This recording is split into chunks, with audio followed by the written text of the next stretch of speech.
Hey everybody, before this video begins, I have to first just apologize for the weird audio quality that you're about to hear. I have no idea what was going on. After filming it and then editing it, I thought, what is this? Why does the video sound so echoey and weird?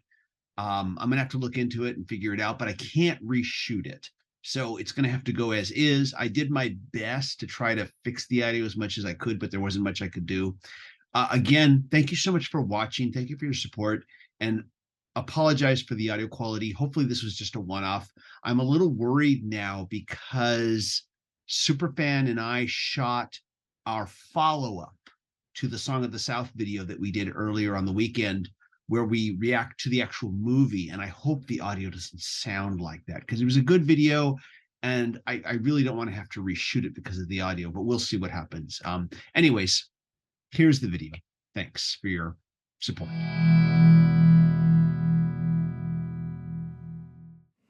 Hey everybody, this is TJR. And this is Superfan. We're just hanging out with you here with a little bit of a vintage vinyl haul, show and tell, whatever you want to call it. Hanging out with the little guy, and was at Left of the Dial Records, yes. And actually, we'd had a day where we'd gone to some antique malls. Yeah. And I looked at a lot of used records, and not much caught my eye, and I thought that a lot of them were overpriced. Yeah, that tends to be the case at the antique. Yeah. Though I have occasionally gotten some, in fact, one of the best sounding records I ever got was at an antique mall, the same antique mall. That's another story for the day. But it just depends on the day. Just depends on the day, yeah. But we were doing that, and then it was like kind of like, nothing really there. We were close enough, so I said, let's go to Left of the Dial Records. So we did.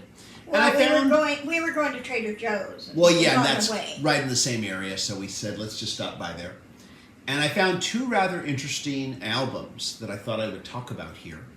One of them I've talked about previously, but this one I've never talked about, and it's a recent discovery of mine, even though it's a very old album.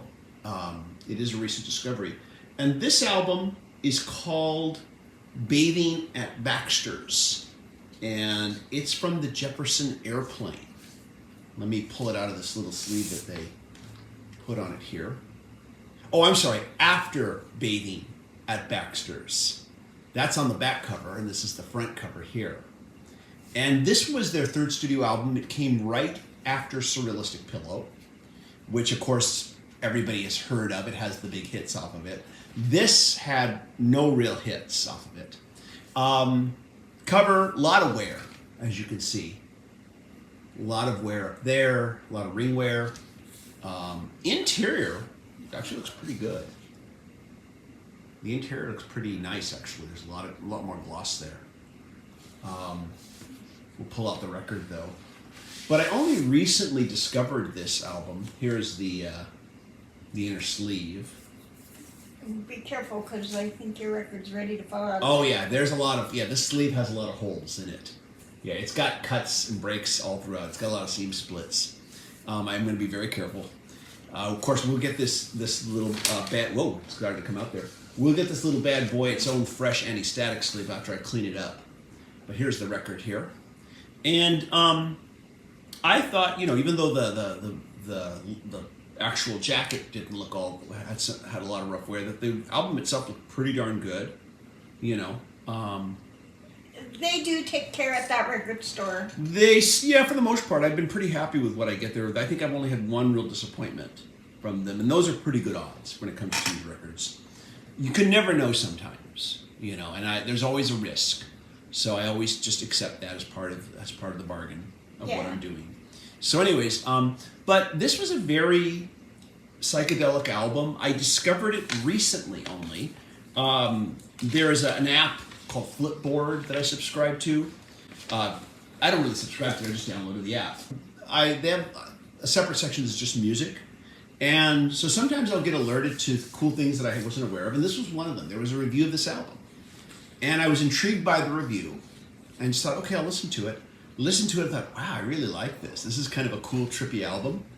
And in fact, I liked it better than Surrealistic Pillow, to be honest. Because while it does have those big hits, I didn't really care for every track on Surrealistic Pillow, but this I really enjoyed from start to finish. And it's kind of one of those albums where it's just kind of like, it's just, you're not sure where one song begins and another one ends sometimes when you're listening to it.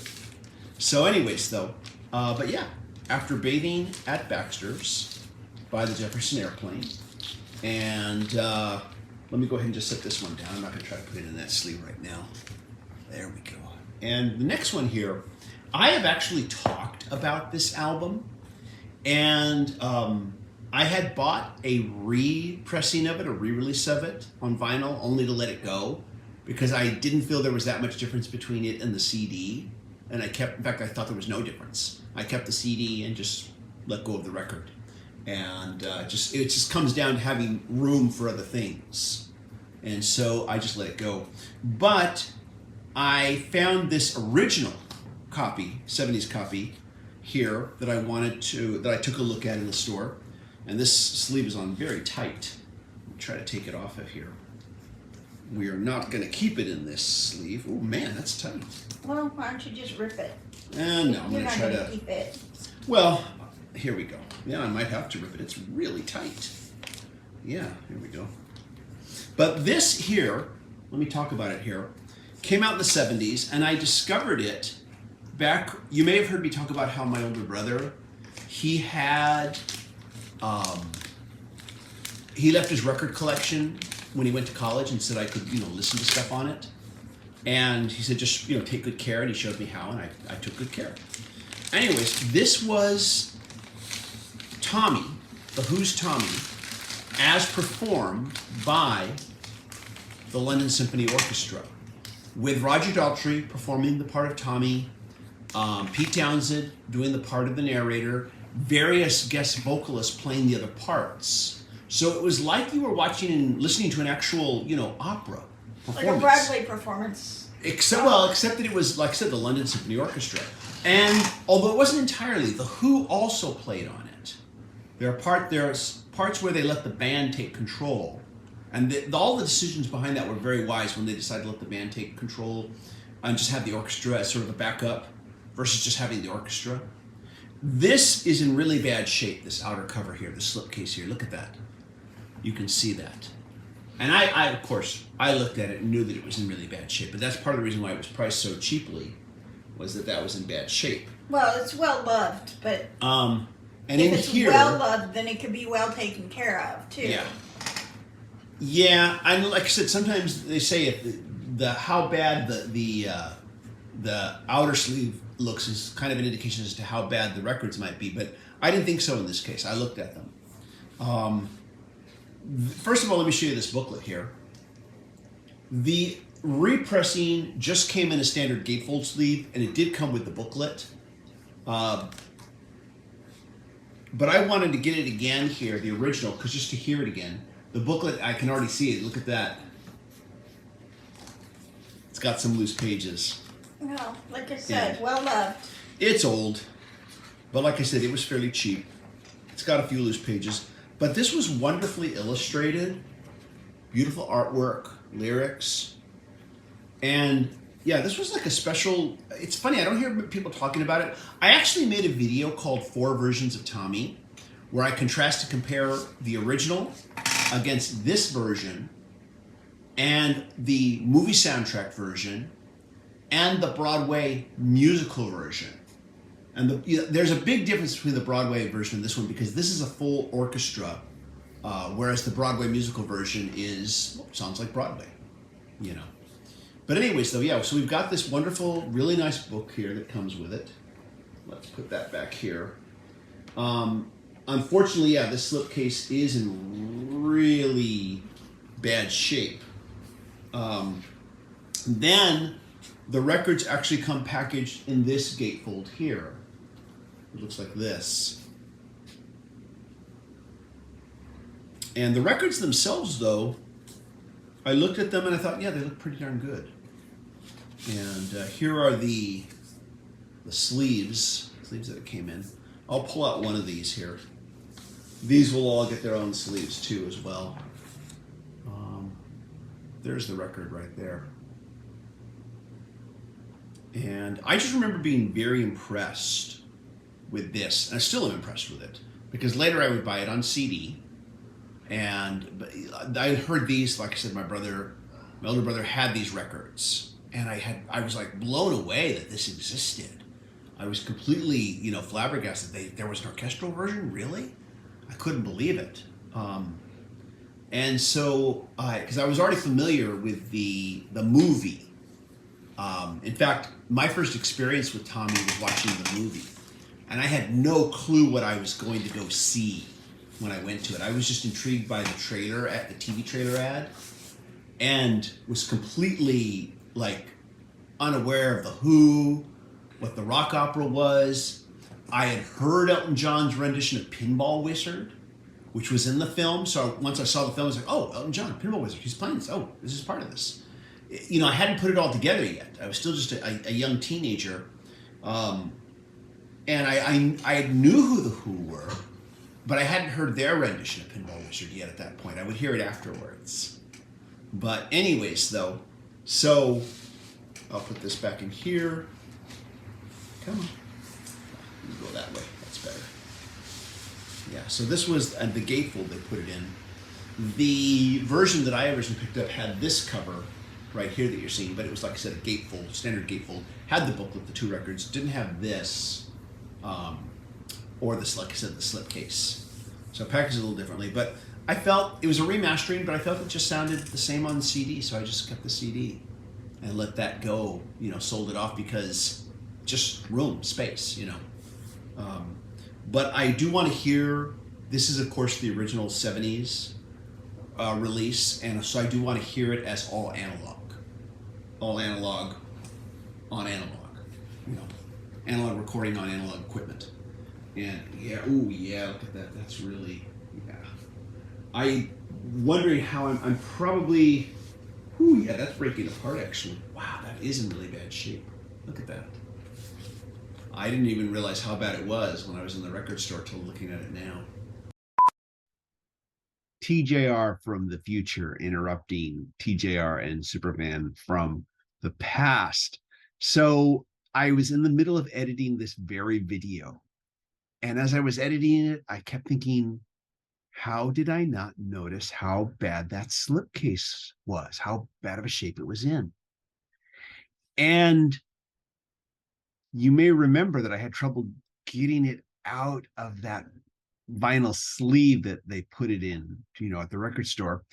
It was so bad that I did rip it open off camera. That's what I was doing. If you look closely, I was ripping it open.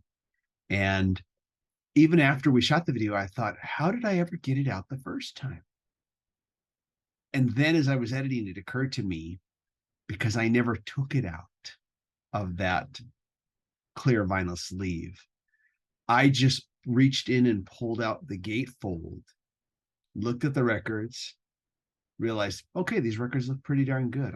This is fine for the price, Put them back in, never took it out of that clear vinyl sleeve, and bought it. That's why I didn't notice how bad the slipcase looked. Because had I might have said, yeah, just put it back and wait for a better one. Better to pay a few dollars more for a better one. So, lesson learned. Take it out of that clear sleeve. Yeah. Oh, well, that's the way life is sometimes.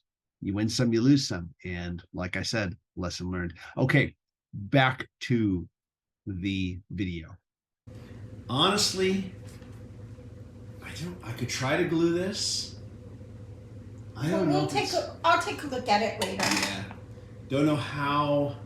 You may want to just stick a piece of foam in there or bubble wrap just to support it, and stick it in your sleeve without the records in it. Yeah, because if I want to access the records, I'm just going to access this. I'm thinking I will keep it outside of it. But you want to put inside of it to keep it from breaking down further. You want to do something. Some foam core or something. Yeah, it was cheaper than I've normally seen it for, and that's the reason why, because this is in such bad shape, and maybe a little worse than I realized. But this is a really unique version of Tommy. But if the vinyl looks good, then that's the important part. Well, yeah, that is the important thing. I just want to, it's just, the vinyl did look really good. I thought, okay, this looks really good. I mean, if you really like it, and I know this is one of your favorites, then you're not going to move it on. No. So it doesn't matter. This has been a real favorite of mine. Yeah. This version. And anyways, though, but I've always been kind of intrigued by Tommy, and I've liked all the 4 versions I mentioned. This version, the original, the original Broadway cast, and the movie soundtrack. And I'll leave a link for that video. If you're at all interested in Tommy, you might want to check that one out. I recommend it for you. But anyways, those were the vintage buys for this week. And let me know if you've ever heard either of these, or if you're intrigued to hear them. And thank you so much for hanging out. As always, if you like these videos, be sure to hit like so that the YouTube algorithm recommends these videos to more viewers out there like you, or share them with anyone you think might be interested. And a big thank you and shout out to the patron supporters who You're fierce and mighty. Thank you, who get exclusive weekly videos not available here on this channel. And if you can't be a patron supporter, that's okay. Just click like, that helps a great deal. And everybody, we'll see you in the next video. Take care. Bye. Bye.